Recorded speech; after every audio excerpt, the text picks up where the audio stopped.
Hey, this is Ben. I'm doing the AAR for our March 9th Honor Brigade meeting.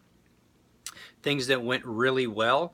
Paula taking over. Paula is a natural leader, and her presentation, I think, really solidified for me the 4 foundational values that I think the Honor Brigade can hold on to for now and for as long as we run the organization.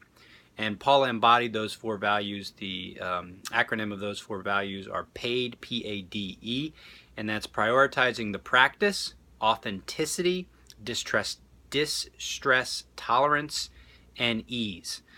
Paula was completely in charge from the sending out of the agenda to the leading of the meeting to presenting what was coming next.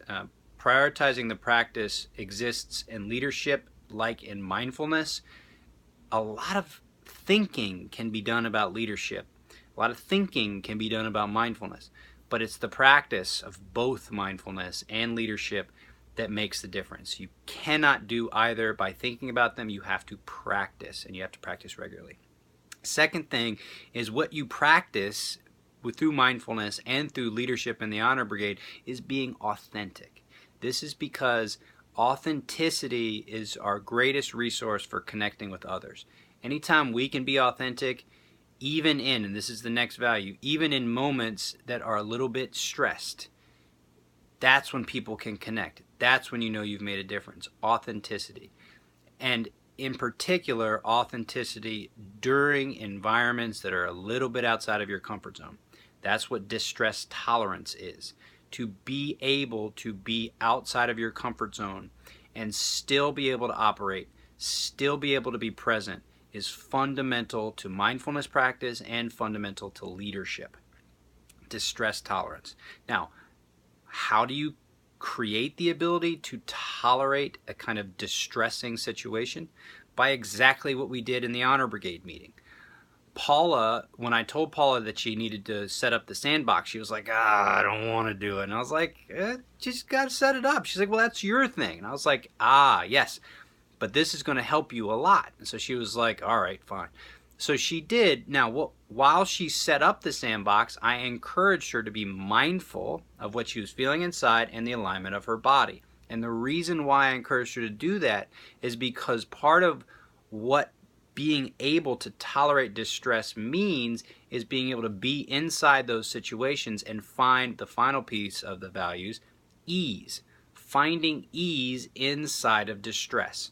And this is what the mindful awareness affords you. Part of the value for studying mindfulness is that even in moments where you might not be totally comfortable, there are opportunities for ease and there are ways forward that you might not have recognized if you didn't study mindfulness. So I think all told, this meeting was a total success. Paula embodied prioritizing the practice. She was authentic. She stood up under the kind of the challenge of being inside of a new environment and doing something she's not comfortable with. She had distress tolerance and she found ease. And it was just great to see. So well done, Paula.